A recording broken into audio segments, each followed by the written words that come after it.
हम आह भी करते हैं तो हो जाते हैं बदनाम। वो कत्ल भी करते हैं तो चर्चे नहीं होते। जीएमसी डोडा सुर्खियों में है और किस लिए है ये सभी को मालूम है।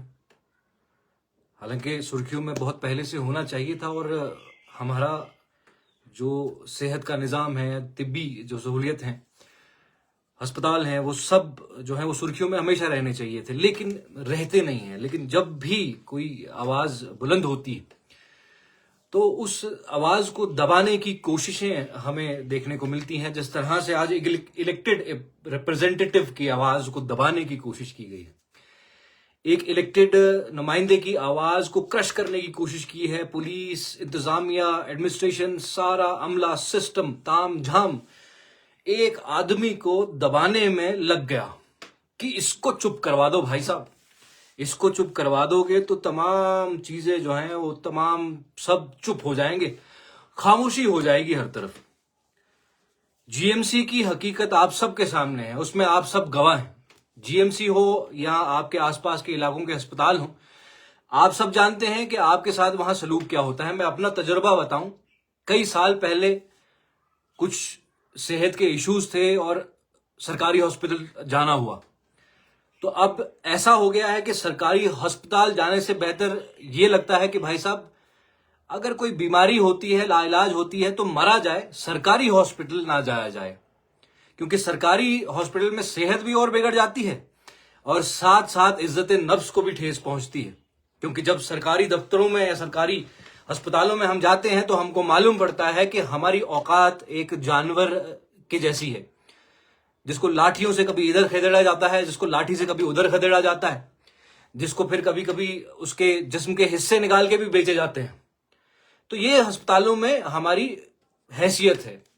जीएमसी के अंदर इतने दिनों से जो कुछ चल रहा है वो सब सवाल सिर्फ और सिर्फ एक है कि ये जो कमर्शलाइजेशन है, ये जो आपने इस पूरे तंत्र मंत्र को हाईजैक करके रखा हुआ है, ये जो लोग जिनको आपने वहां पर नौकरी करने के लिए रखा है, अगर वो वहां पर नौकरी करने के लिए हैं तो उनके ये जो जाती कारोबार हैं, उन जाती कारोबारों पे सवाल उठाना बनता है। सीधी सी बात है भाई साहब, जो आदमी किसी की दुकान पे काम करता है और उसकी अपनी भी कोई दुकान है, तो वो चाहेगा कि भाई साहब मेरी अपनी दुकान पे लोग आए, मैं किसी की दुकान पे जो काम कर रहा हूं वहां पर लोग ना आए या वहां पर मेरी ग्राहकी ना हो। तो ये तो बात बहुत सिंपल है। लेकिन आज जिस तरह से क्रश करने की कोशिश की जा रही है, जिस तरह से सिस्टम क्रश करने में लगा है और जिस तरह से सुबह से पूरा तंत्र, और ये हमने पिछले दिनों जो है अपने आसपास देखा भी है। हॉस्पिटल के दौरे हमने देखे, हॉस्पिटल में हमने पिछले दिनों हॉस्पिटल गए थे, महराज साथ में थे। तो जब हम हॉस्पिटल के अंदर गए, हॉस्पिटल के हालात देखकर मैं हैरान रह गया कि दीवारों से जो है वो मट्टी उखड़ी हुई है और हवाओं में वो मट्टी जो है वो झूल रही होती है। फैंस जो है काम नहीं करते हैं। आप वहां के हालात देखेंगे तो आपको लगेगा कि भाई साहब ये किस तरह की फैसिलिटीज है और यहां पर ये पेशेंट सरवाइव कैसे कर रहा है, सांस कैसे ले पा रहा है ये पेशेंट। और वहां पर भी अगर लाइन में आप खड़े हैं और आप गरीब हैं, आप गरीब गुरबा आवाम है और आप लाइन में खड़े हैं, तो आपकी लाइन तोड़कर कोई पेशेंट जो है किसी का जो फोन वोन करवा के वो अंदर घुस के आपके सामने जाएगा। ये तंत्र जो है भाई साहब, ये सिस्टम को जब कोई चैलेंज करेगा, जब गरीब के हक की बात करेगा, जब जस्टिस की कोई बात करेगा, जब करप्शन फ्री सोसाइटी की कोई बात करेगा, तो उसको आप एफआईआर लगा के जो है वो उस पे आप जो है उसको क्रश करने की, दबाने की कोशिश करेंगे। लेकिन वहीं आपने चले महराज ने थ्रेटन किया, आप कह रहे हैं कि सोशल मीडिया के ऊपर महराज ने डॉक्टर्स को थ्रेटन किया और उस पर एफआईआर हुई।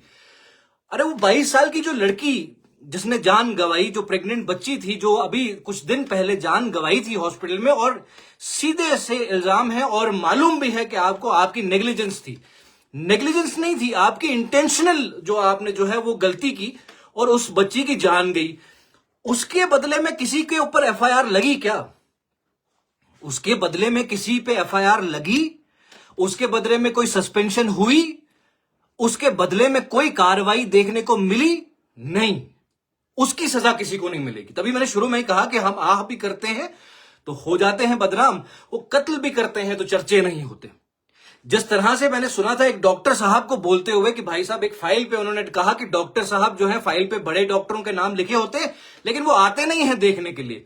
वो नाम इसलिए लिखे होते हैं कि ये बड़े डॉक्टर जो है इनके ऊपर इनकी जिम्मेदारी है, और वो अपनी जिम्मेदारी समझते हुए अपने जो जिम्मेदार होते हैं, जो जिन पे उनको भरोसा होता है, उन डॉक्टर्स को इन पेशेंट्स के पास भेजते हैं।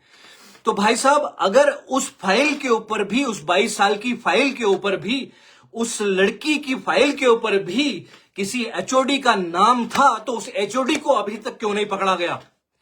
उस एचओडी पे अभी तक कार्रवाई क्यों नहीं हुई? उस एचओडी को क्यों ये पूछा नहीं गया कि तुम्हारे नर्सेस कहां थे, तुम्हारे डॉक्टर्स कहां थे, तुम्हारे लोग कहां थे? क्यों नहीं पूछा गया? हमारी तो भाई साहब मर गए हैं जमीर, लोगों के, अवाम के जमीर वैसे बेशतर मर गए हैं, और इन लोगों को जो है काम सिर्फ और सिर्फ धंधा करना रह गया। ये लोग सिर्फ धंधा करते हैं। हॉस्पिटल्स कमर्शलाइज हो गए हैं। एक प्रेग्नेंट लेडी जब हॉस्पिटल जाती है, या कोई भी पेशेंट जब हॉस्पिटल जाता है, जो हॉस्पिटल में जाकर वो अपना इलाज करवाता है, अगर वो हॉस्पिटल में टेस्ट करवाता है, अगर वो हॉस्पिटल में अल्ट्रासाउंड करवाता है, अगर वो हॉस्पिटल में छोटे मोटे जो है लिपिड प्रोफाइल करवाता है, अगर वहां से उसको रिजल्ट सेटिस्फेक्शन नहीं होती, उसको किसी तरह से घेर कर क्लिनिक पर पहुंचाया जाता है। वहां पे सिर्फ उससे फीस नहीं काटी जाती, पहले तो दोबारा उसके टेस्ट करवाए जाते हैं। एक तो वो लैब्स का धंधा है, क्योंकि हॉस्पिटल के जो टेस्ट है वो उनको जमते नहीं है उन डॉक्टर्स को। वो उन्हीं टेस्ट को जिनको हॉस्पिटल में मानते हैं, मान्यता देते हैं, उन्हीं टेस्ट को जो है अपनी लैब्स में जाकर वो जो है भाई साहब फाड़ देते हैं। अपनी जो क्लिनिक्स है वहां पे उन टेस्ट को फाड़ देते हैं, बोलते हैं ये टेस्ट नहीं चलेंगे, तुम दोबारा कराओ, हमारी लैब से कराओ, और सिर्फ हमारी लैब से होगा। और वो टेस्ट के बाद, उसके बाद क्या होता है कि वो दवाइयां जो है खरीदनी उनको पड़ जाती हैं, और वो दवाइयां भी ऐसी लिखते हैं कि भैया दवाई कहीं और नहीं मिलती। अभी पिछले दिनों महाराज ने एक केस उठाया था, एमएलए साहब ने एक केस, हम प्रिंसिपल जीएमसी के सामने बैठे हुए ये बात हुई, मैं वहां पे मौजूद था। एक इंजेक्शन था जो स्किन के अंदर लगता था, कहा कि ये कहीं नहीं मिलता, लेकिन एक डॉक्टर था भाई साहब, वो हॉस्पिटल में जो है वो स्किन स्पेशलिस्ट था, उसके पास वो इंजेक्शन था, लेकिन वो भी किसी क्लिनिक पर। उसके इंजेक्शन के बारे में जब पूछा गया कि भाई साहब इसको श्रीनगर क्यों पेशेंट को जाना है, अगर आप यहां पर इंजेक्शन नहीं लगा सकते, ये किस तरह का तामझाम है कि आप एक हॉस्पिटल में स्किन में इंजेक्शन नहीं लगा सकते? तो भाई साहब जवाब देते हैं कि ये यहां पर तो अवेलेबल नहीं होता, हाँ मैंने मंगवाया है क्लिनिक पे और मैं वहां पे लगाता हूं, प्राइवेट लगाता हूं, हॉस्पिटल में नहीं। अब जब उसका चेक किया तो भाई साहब ऑनलाइन 30 ml इंजेक्शन जो है वो ऑनलाइन 500 के करीब, 600 के करीब मिलता था, और 5 ml का इंजेक्शन वो आदमी जो है इस गरीब आदमी को 500 रुपए में बेच रहा है। 5 ml 500 रुपए में बेच रहा है। आप सोचो कि 30 ml पे वो कितने कमाई कर रहा है। 500 रुपए का उस इंजेक्शन की कॉस्ट है।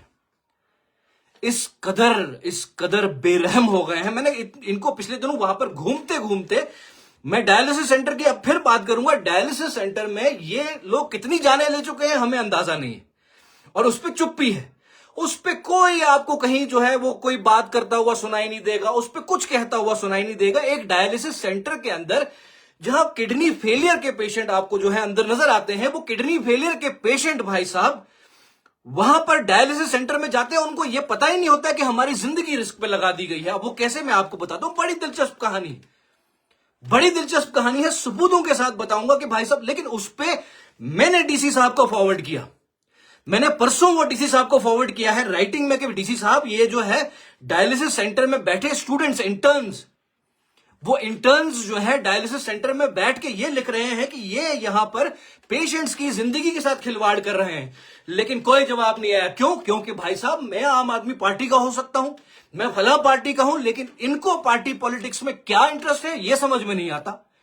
डीसी साहब का कोई जवाब नहीं आया, डीसी साहब की कोई इंक्वायरी का कुछ नहीं आया। वो बच्ची की इंक्वायरी जो है वो हवा में उड़ रही है, वो झूल रही है हवा में। वो 22 साल की लड़की प्रेग्नेंट जिसकी डेथ हुई, उसकी इंक्वायरी का कोई अता पता नहीं है। यहां किसी और इंक्वायरी को जो है वो लॉन्च कर देते हैं, उस इंक्वायरी का कोई जो है वो रिजल्ट ही नहीं आता। यहां राजमा बिक गए, राजमा भद्रवा के खत्म हो गए, उसका कोई इंक्वायरी नहीं। सिर्फ इंक्वायरी का जो है झांसा देकर लोगों को बेवकूफ बनाया जाता है। और परसों से मैंने वो कल इनफैक्ट भेजा है, एक रिस्पॉन्स तक नहीं आया। मैंने कहा कि डायलिसिस सेंटर के अंदर पेशेंट्स की जानों को रिस्क में डाला जाता है सिर्फ और सिर्फ 1000-1500 रुपए बचाने के लिए, 1500-2000 रुपए बचाने के लिए। डायलिसिस सेंटर में बैठे हुए वो लोग, वो गिद्ध जो है वहां पर पेशेंट्स को जो है वो लूट रहे हैं। एक बाई बैग के इस्तेमाल के चक्कर में उसको बचाने के लिए वो लोग जो है एक बाईबैग को रीयूज करते हैं, जिसका सिंगल यूज है, स्ट्रिक्टली सिंगल यूज उसका होना चाहिए, उसको दोबारा यूज करते हैं, दूसरे पेशेंट पे भी यूज करते हैं, डस्टबिन से निकाल के यूज करते हैं। और कई विटनेसेस ऐसे खड़े हो जाएंगे जो ये बात कहेंगे कि यार उनने बाईबैग जो है रीयूज किया, मेरा बाईबैग जो है वो पैक्ड नहीं था, वो डस्टबिन से निकाला गया या किसी कोने से निकाला गया। वो ये सब जानते बूझते भी चुप हैं, खामोश तमाशबीन। 2 दिन ये ओपीडी वाले स्ट्राइक पे गए, और स्ट्राइक किन लोगों ने की? ओपीडी में बैठता कौन था? ओपीडी में तो भैया जूनियर डॉक्टर्स बैठते थे, ये डॉक्टर्स तो कभी ओपीडी में बैठे ही नहीं। इन्होंने भाई साहब ओपीडी भी जो है बंद करवा दी, मतलब अपनी ताकत दिखाने के लिए, अपनी जो है बड़ी पावर दिखाने के लिए इन्होंने अपनी ओपीडी भी बंद कर दी। 2 दिन से लोगों को सफर करा रहे हैं, वो पहाड़ों से उतर के लोग आपके पास आ रहे हैं। आपको एफआईआर ही लगवानी थी ना, तो महराज पे लगवा दी ना एफआईआर आपने। तो उन 2 दिन जिन लोगों को आपने सफर कराया, उनका जो है उनका हिसाब कौन देगा? वो जो 2 दिन आपके गरीब बेबस, कब कोई दांत दर्द, पेट दर्द, सर दर्द, किसी दर्द से जूझ रहा है, उसका हिसाब कौन देगा? 2 दिन आपने जो है ये ओपीडी बंद रखी, और वहां पर बैठे हुए, वहां पर आने वाले वो सियासी जो वो दल्ले हैं, जो सियासत की रोटियां से, जिनकी सियासत खत्म हो गई है, जिन्होंने जिंदगी भर ब्यूरोक्रेसी की चापलूसी की है, जिन्होंने जिंदगी भर चोर लिटेरों के जो है पांव चूमे हैं, नतमस्तक हुए हैं, वो लोग आकर वहां ये बताएंगे कि हमारी वजह से ओपीडी बंद है, हमारी वजह से ओपीडी बंद है, महराज मलिक की वजह से ओपीडी बंद है। अरे ओपीडी उन लुटेरों की वजह से बंद है, तुम लुटेरों की वजह से बंद थी ओपीडी। तुम सियासी रोटियां सेकते रहे, तुम हमेशा सियासी रोटियां सेकते रहे, तुम्हारे सामने लाशें गिरी, लेकिन तुम उफ न करे। तुमने कहा कि कोई अफसर नाराज ना हो जाए, डीसी नाराज ना हो जाए, एसपी नाराज ना हो जाए, एसडीएम नाराज ना हो जाए, बीएमओ नाराज ना हो जाए, सीएमओ नाराज ना हो जाए। अरे क्या देंगे तुमको? वो रिस्क देने वाले हैं क्या? मैं उन दल्लों से कहना चाहता हूं, उन दलालों से जो हमेशा ये बात करने आज निकल के सामने आ रहे हैं कि महराज ठीक है, तल्ख कलामी है, मैं मानता हूं हो सकती है, लेकिन भाई साहब तुम जान तक दांव पे लगा दो, उसमें कुछ नहीं। हम तल्ख लफ्ज बोल दें तो तुम कहो कि भाई साहब नहीं यार, ये तो भाई बर्दाश्त नहीं होगा, ये तो एंटी सोसाइटी है, ये तो अनसिविलाइज्ड है, अनपार्लियामेंट्री है। घसीटेंगे नहीं तो क्या करेंगे भाई? हॉस्पिटल के अंदर बैठे, टांग पे टांग डाल के, सो ये जो टेबल के आसपास बैठे हैं भाई, अय्याशी का अड्डा है तुम्हारा कि अस्पताल है? मुझे यहां पर बैठे हुए सैकड़ों हजारों लोग जो इस वक्त जो है, जो अपने इलाकों से है, वो विटनेस हैं, वो जानते हैं, उनको मालूम है कि उनके साथ अस्पतालों में क्या होता है। क्या किसी और की गवाही चाहिए आपको? यहां हजारों लोग खड़े करेंगे, लेकिन आप इंक्वायरी तो शुरू कीजिए, लेकिन ऐसी इंक्वायरी शुरू कीजिए जिस इंक्वायरी का कोई अंत हो, जिसमें कुछ नतीजा निकले। सिर्फ वो इंक्वायरी नहीं जो शुरू हो गई और खत्म हो गई, सिर्फ हो गई शुरू, को लोगों को बोला कि हम इंक्वायरी कर रहे हैं, हाँ हाँ हाँ इंक्वायरी कर रहे हैं, और खत्म। क्या डॉक्टर मधु चिब पे आपने कोई एफआईआर रजिस्टर किया आज तक? मेरे सामने की बातें हैं। डॉक्टर मधु चिब, एमआईसीयू होता है, कुछ पेशेंट को सिजेरियन के बाद कुछ घंटे, मैंने हॉस्पिटल के सुपरिटेंडेंट से बात की, मैंने कहा कितने देर के लिए रखते हैं आप पेशेंट को एमआईसीयू में? तो उसने कहा कि कम से कम 24 घंटे तो रखते हैं। लेकिन मेरा अपना एक पेशेंट, मेरे फैमिली में से किसी पेशेंट को उठा के उस एमआईसीयू से फौरन ऑपरेशन के बाद बाहर फेंक दिया गया, सिर्फ इसलिए क्योंकि उस पेशेंट के अटेंडेंट ने मैडम को यह कहा था कि मैडम मेरी बीवी बीमार है।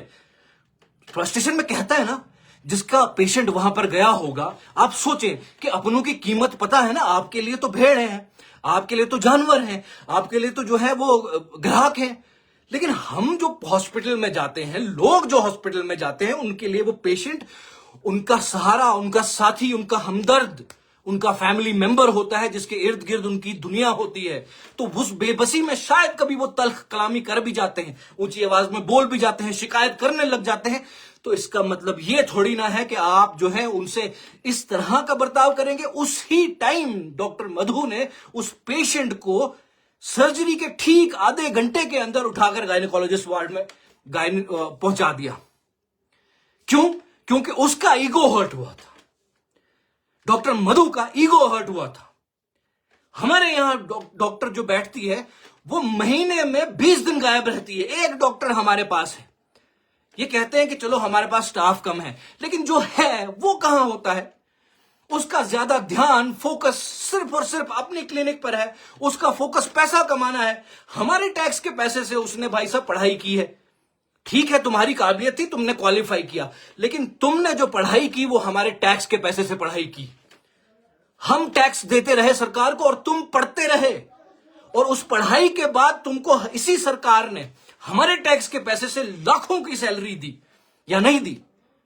इसलिए कि तुम इस माशरे में हम लोगों को, गरीब गुरबाओं को सर्व कर सको। लेकिन तुम नर्सिंग होम में सर्व करने लगे। तुमने अपनी क्लिनिकें खोली, तुमने अपनी दवाई की दुकानें खोली, तुमने लैब्स भी अपनी खोली, और उसके बाद जब तुम पर सवाल उठने लगे तो तुमने कहा कि भाई साहब ये तो मेरे साथ बदतमीजी कर रहा है, इस पे तो केस होना चाहिए। और तुमने ऐसी गुंडागर्दी, गैंग तुम्हारी है, गुंडे तुम हो। और कल मैं देख रहा था, कल मैं हैरान कुन हो वो मंजर देख रहा था जीएमसी के बाहर। कल वो वर्दी लगा के मैडमें खड़ी थी, वो एप्रन लगा के मैडमें खड़ी थी और कह रही थी जी लेबर रूम के अंदर आते। लेबर रूम के अंदर कोई नहीं आया। लेबर रूम के अंदर मैंने कभी किसी को, हाँ थोड़ा क्राउड हो सकता है, लेकिन लेबर रूम के अंदर कोई नहीं आया। तुम इतने गिर गए कि तुम सलवारें उतारने पर बातें करने लगे। और मैंने कहा कि जुबान से तुम एक औरत के तौर पर यह बात कर रहे हो। कहां मर गई गैरत तुम्हारी? हो सकता है हमारे एंड पे कोताही हो, लेकिन तुम साजिशें रचते हो, तुम जाल बिछाते हो, तुमने आपस में गैंग बना रखी है। मैंने कहा ना, जिस अस्पताल के अंदर सिर्फ 1,500 रुपए के लिए एक किडनी फेलियर के पेशेंट को की जिंदगी को दांव पे लगाया जाए और उस पर कोई कार्रवाई ना हो। हमें पता है कि उसकी कमेटी किसने बनाई, उसकी रिपोर्ट किसने दी, उसके नतीजे क्या आए, सब पता है, उसमें कौन कौन इन्वॉल्व है सब पता है। लेकिन उसके बाद भी उस पर कार्रवाई ना हो और चंद 1,500, 2,000 रुपए के पीछे तुमने जो है वो जाने जो है दांव पे लगाई। सैकड़ों लोग तुम्हारे पास आते हैं वहां पर डायलिसिस के लिए। हम क्या उम्मीद कर सकते हैं?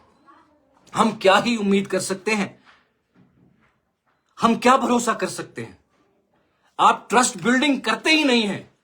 आप सीधे मुंह बात करते ही नहीं है जब तक किसी की सिफारिश ना हो। अगर आपसे इलाज करवाना है, आपसे हॉस्पिटल में सिफारिश करवानी है, उसके बाद आपसे इलाज करवाना है। तब तक आप इलाज नहीं करते, तब तक आप पूछते नहीं है। परसों एक बुजुर्ग मेरे हॉस्पिटल में मेरी नजर पड़ी।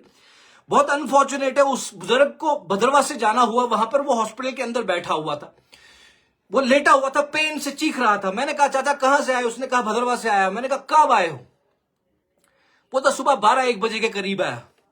मैंने कहा तो फिर क्या हुआ? तो उसने कहा कि डॉक्टर सुबह आए थे, उन्होंने एक नजर मारी और उसके बाद से लेकर शाम के 6 या 7 बज चुके थे। उस आदमी का कोई पूछने वाला नहीं था, उसको कोई नहीं पूछ रहा था, कोई पूछ नहीं रहा था। यह हालत है।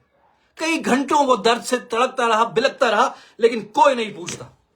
अब हर पेशेंट के लिए हमें सिफारिशें करनी। अब मसला यह है कि हम सिफारिशें भी कर लें, लेकिन कितनों के लिए कर लें? और फिर जब हमें यह समझ में आता है कि यह सारा निजाम ही सिफारिशों से चलता है, तो फिर गाली तो निकलेगी ना मुंह से, फिर गुस्सा तो आएगा, फिर आपको तल्ख कलाम सुनने तो पड़ेंगे। आप किश्तवाड़ से ताल्लुक रखते हैं, आप भद्रवा से ताल्लुक रखते हैं, आप डोडा से, आप भलेसा से। भलेसा का डॉक्टर भाई साहब जो गुंदो पोस्टेड है, वो बिठाया हुआ है वो वहां पर बैठा है, वो वहां पर बैठकर अपना धंधा चला रहा है। जैसे सरकार ने उसको इसलिए ट्रेन किया था कि तुम अपना धंधा चलाओ। इन्होंने अपने जो है वो अपने जो है वो असूल, अपनी इंसानियत खो दी है। सबकी बात तो नहीं कर रहा, लेकिन मेजॉरिटी है। हाँ, ये भी मानते हैं कि सब लोग ऐसे नहीं हैं, लेकिन ज्यादातर लोग ऐसे हैं जो इस वक्त सिर्फ और सिर्फ एक पेशेंट को एक ग्राहक समझते हैं। वो उसको इंसान नहीं समझते। वो सोचते हैं कि ग्राहक आया, इससे टेस्ट के कितने वसूलेंगे, इससे दवाई के कितने वसूलेंगे, इससे इलाज के कितने वसूलेंगे, इसको जल्दी ठीक करेंगे या नहीं करेंगे, वो सब वो पैसे के नजरिए से होता है। करंट टैली कि नर्सिंग होम में कितनी जो है वो डिलीवरीज हुई हैं, करंट टैली की हॉस्पिटल में कितनी डिलीवरीज हुई हैं, तो आपको समझ आ जाएगा। दूध का दूध, पानी का पानी। मैंने कल सुना कुछ डॉक्टर्स को कहते हुए कि हमारा जो तजर्बा है, हमारे तजर्बा का फायदा उठाना चाहिए। आप ट्रांसफर हो जाइए, जो जम्मू में बेहतर तजर्बेकार लोग हैं उनको लेके आइए यहां पर। आप सीधे मुंह पेशेंट से बात नहीं करते, उसके कपड़े देखकर उससे बात करते हैं। परसों लाइट नहीं थी, वीडियोस हैं हमारे पास। 1.5 घंटा आपके हॉस्पिटल की बत्ती गुल थी, लेकिन कोई भी अफसर कहीं नहीं था। और एक पेशेंट जिसके लंग्स डैमेज थे, वो लंग्स डैमेज वाला पेशेंट वहां पर जो है भाई साहब जूझ रहा था। जिस वेंटिलेटर पे वो था उसकी बैटरी जो है भाई साहब वो खत्म होने वाली थी। लेकिन जब हमने कोशिश की अप्रोच करने के लिए किसी को, जब हमने कोशिश की कि कोई हमारी बात सुने, कहीं सुनवाई नहीं हुई। सबके फोन बंद मिले, सबके फोन बंद मिले। और उसके बाद ये कहते हैं कि भाई साहब तुम गलत कर रहे हो। और अनफॉर्चुनेट पार्ट, परसों एक हमारा भद्रवा हॉस्पिटल में एक शख्स जाता है। हॉस्पिटल के अंदर जब वो देखता है कि उसकी माएं बहनें, उसकी इलाके की बहन बेटियां बाहर खड़ी हैं, गायनेकोलॉजिस्ट का इंतजार कर रही हैं, वो वहां पर परेशान हाल जब वीडियो बनाता है, एक लाइव सेशन करता है, तो भाई साहब उसको शाम तक पुलिस एडमिनिस्ट्रेशन, लोकल एडमिनिस्ट्रेशन, हर कोई बंदा उस बंदे के पीछे पड़ जाता है और कहता है कि वीडियो डिलीट कर दे भाई, ये हमारे पास एक ही डॉक्टर है तो चली जाएगी। चली जाती है जाए। जब वो इलाज नहीं कर रही है, जब वो पेशेंट्स देख नहीं रही है। भद्रवाह में बैठे हमने कब किसको फिजिशियन को बोला कि फिजिशियन गलत है? अगर यहां पर डॉक्टर संदीप भद्रवाह में बैठा हुआ है, किसने आज तक डॉक्टर संदीप को कुछ कहा? डॉक्टर फयाज बैठा है, किसने आज तक किसी को कुछ कहा? लेकिन जो नहीं है, जो नहीं करते, उन पर सवाल उठेंगे। डॉक्टर मधु ने धंधा बना रखा है, उसी तरह से डॉक्टर वर्षा यहां पर बैठी हुई है भद्रवाह में, उसने धंधा बना रखा है। वो क्लिनिक पर 11:30 बजे तक बैठी होती है, एडमिनिस्ट्रेशन को नजर नहीं आता। और वैसे ही उसका भी तमाशा है कि भाई पेशेंट किसी तरह से घेर लो, उधर पहुंचाओ। वहां तो बहुत ही बड़ा धंधा चल रहा है ना। तो इसकी गवाह देने वाले सैकड़ों हजारों लोग हैं। बुलाए ना डिस्ट्रिक्ट पब्लिक दरबार, बुलाए डीसी साहब पब्लिक दरबार, अगर उसको लगता है कि यह सही है। बुलाओ पब्लिक को, एक जगह खड़ा करो और पूछो उन पेशेंट से, ले आओ उनकी लिस्ट, पूछो उन पेशेंट से कि भाई साहब क्या हुआ आपके साथ, क्या है आप पर, क्या क्या बीता है आप पर, तो आपको समझ में आ जाएगा। बाकी रही रोकने की बात, एफआईआर की बात और ये सब तमाशे, ये बातें बस बातें हैं। एफआईआर तमगे हैं, लगते रहें, जितने लगेंगे परवाह नहीं। सर पे कफन बांध कर निकले हैं वो, आपको पता है महराज मलिक का लहजा, उसकी जबान, उसकी हरकत, सब जो वो बोल रहा है। लेकिन एक बात ये सच जान लीजिए, ये लड़ाई हक की लड़ाई है, इंसाफ की लड़ाई है, बराबरी इक्वलिटी की लड़ाई है। और इस लड़ाई को हर हद पर लड़ेंगे, हर महाज पर लड़ेंगे। करप्शन के खिलाफ हमारी बड़ी जंग है और ये सब करप्शन का ही नतीजा है जो ये लोग जो हैं इस वक्त हावी होने की कोशिश कर रहे हैं। और इस करप्शन को एक दिन जड़ से उखाड़ेंगे। जहां पर है, जिस मिट्टी पर है, वहां तो उखाड़ के फेंकेंगे, बाकी का पता नहीं, लेकिन यहां पर उखाड़ेंगे जरूर। और जब तक ये खत्म नहीं होगा, जब तक ये चीजें सुधरेंगे नहीं, तब तक हम पीछे हटेंगे नहीं। ये जो एफआईआर, ये सब धमकियां, ये सब चीजें जो है, ये कोई और होंगे जिनको डराते होंगे। हमें पता है कि इस पूरे सिस्टम, इस तंत्र का जो एक है ना, एक नेटवर्क है, नेक्सस है, जिसमें हिस्सा सबको जाता है। हमें ये समझ में आता है, हमें मालूम है ये सब चीजें, लेकिन हम इसको ठीक करने निकले हैं। और निकले उस तर्ज पे हैं कि हमें मालूम है कि भाई साहब कल को तुम्हारा अंजाम बहुत बुरा हो सकता है, और हम उस अंजाम के लिए भी तैयार बैठे हैं। हम उस अंजाम के लिए तैयार बैठे हैं। तो ये एफआईआर समय नहीं डराने वाली। आप लोगों को बेदार होना जरूरी है। और मैं एक राय जरूर देना चाहूंगा आपको, एक राय जरूर देना चाहूंगा कि आप हॉस्पिटल्स या किसी भी जगह जहां आपको करप्शन महसूस होता है, देखिए हम आम आदमी के तौर पे शायद उतने अवेयर नहीं होते हैं चीजों से, तो हमें रिएक्शंस बहुत सोच समझ के देने चाहिए। वीडियोस पोस्ट करना या किसी भी तरह का हंगामा क्रिएट करने से पहले कोशिश ये करनी चाहिए कि उन लोगों को आप उन राब्ता करें जो लोग इसमें एक्सपर्ट हैं, या किसी तरह से जो अपने जो इसमें एक्सपर्टाइज रखते हैं। थोड़ी जांच पड़ताल करें, किसी भी मामले को जांच पड़ताल करें, क्योंकि उसमें हो जाता है कि हमारे लोगों को जो है, बेबस लोग होते हैं, बेचारे लोग होते हैं, वो कहीं ना कहीं वो जो है वो जाल में फंस जाते हैं। एक्सपर्ट लोगों को जो है, आपके आसपास ईमानदार लोग होंगे, आपके आसपास ईमानदार, बेबाक लोग, समझदार लोग जो जानते हो, उनको राब्ता कीजिए, उनकी तरफ जाइए, उनसे कांटेक्ट कीजिए। आपको सपोर्ट भी मिलेगा, ऐसा नहीं है कि नहीं मिलेगा, मिलेगा। बट यह है कि कोई भी चीज करने से पहले अपने आप को जो है वो एक सेफ साइड पे खड़ा रखिए, समझिए चीज को, उसके बाद रिएक्शन दीजिए। लड़ाई हमारी बहुत लंबी है। हम नहीं चाहते कि किसी भी साथी को, किसी भी इनकलाबी को कोई नुकसान पहुंचे। हम नहीं चाहते कि वो किसी की साजिश का शिकार हो। बस थोड़ा ख्याल रखने की जरूरत है। आपको, हमको, सबको थोड़ा सा ख्याल रखने की, थोड़ा मोहतात होने की जरूरत है। ये सिस्टम बदलेगा, जरूर बदलेगा। या तो ये सिस्टम बदलेगा या तो फिर हम लोग नहीं होंगे, यही कहा जा सकता है। इस वक्त तो यही समझ में आता है, क्योंकि लड़ाई आखिरी हद तक लड़नी है। लड़ाई आखिरी दम तक लड़ी जाएगी। गरीब गुरबा के हकूक की बात है, बड़े आदमी का क्या है भाई साहब। बड़ा आदमी तो मतलब आप सोचे कि जितने भी हॉस्पिटल में डॉक्टर्स हैं, क्या इनका इलाज जो है इनके इसी हॉस्पिटल में होता है? नहीं। क्या जितने भी अफसर हैं, क्या इनका इलाज इनके इस हॉस्पिटल में होता है, जीएमसी में होता है? नहीं। क्या जितने भी ब्यूरोक्रेट हैं, ठेकेदार हैं, बिजनेसमैन हैं, जितना भी हायर जो कहते हैं ना एलीट क्लास है, क्या इनका इलाज इन अस्पतालों में होता है? नहीं। ये जीएमसी नहीं जाते, ये बड़े अस्पतालों में जाते हैं। बड़े बड़े फोर्टिस में, अपोलो में, दिल्ली में, जम्मू में, जिसकी जहां तक पहुंचे वहां जाते हैं। इन अस्पतालों में गरीब का ही इलाज होता है। इन अस्पतालों की गरीब को ही जरूरत है। तो इन अस्पतालों के लिए गरीब को ही आवाज बुलंद करनी पड़ेगी। और जब तक गरीब आवाज बुलंद करना नहीं सीखेगा और सही तरह से आवाज बुलंद करना नहीं सीखेगा, तब तक कुछ बदलेगा नहीं।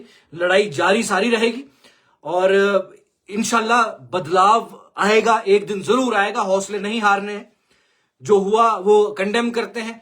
उन लोगों को जिनका दीन मजहब सिर्फ पैसा बन गया है, उनको सोचना चाहिए कि जिस देश ने, जिस मिट्टी ने, जिस सोसाइटी ने उनको जो है इस मकाम तक पहुंचाया है, जिनके टैक्स के पैसे ने उनको इस मकाम तक पहुंचाया है, उनको भी, उनके लिए भी कुछ किया जाए, उनको भी सर्व किया जाए, खिदमत की जाए।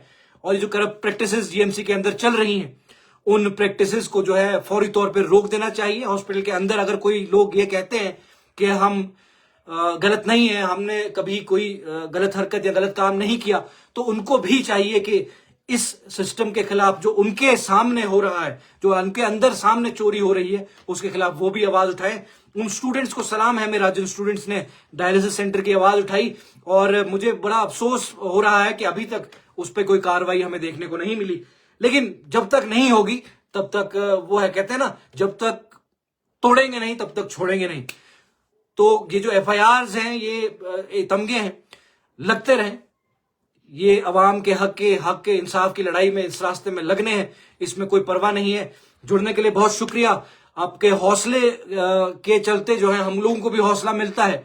आपकी जो हौसला अफजाई है वो बहुत मायने रखती है। आपका साथ भी बहुत चाहिए। बहुत कुछ बदलना है, बहुत कुछ बदलना है। आपके, हमारे लिए, हमारे माशरे के लिए, हमारे मुस्तकबिल के लिए बहुत कुछ बदलना है। आप सबका साथ होना बहुत जरूरी है।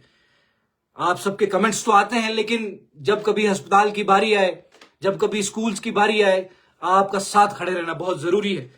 और हिकमत के साथ, तरीके के साथ इंशाल्लाह ये लड़ाई जो है आखिर तक लड़ेंगे और इंशाल्लाह जीतेंगे जरूर। शुक्रिया।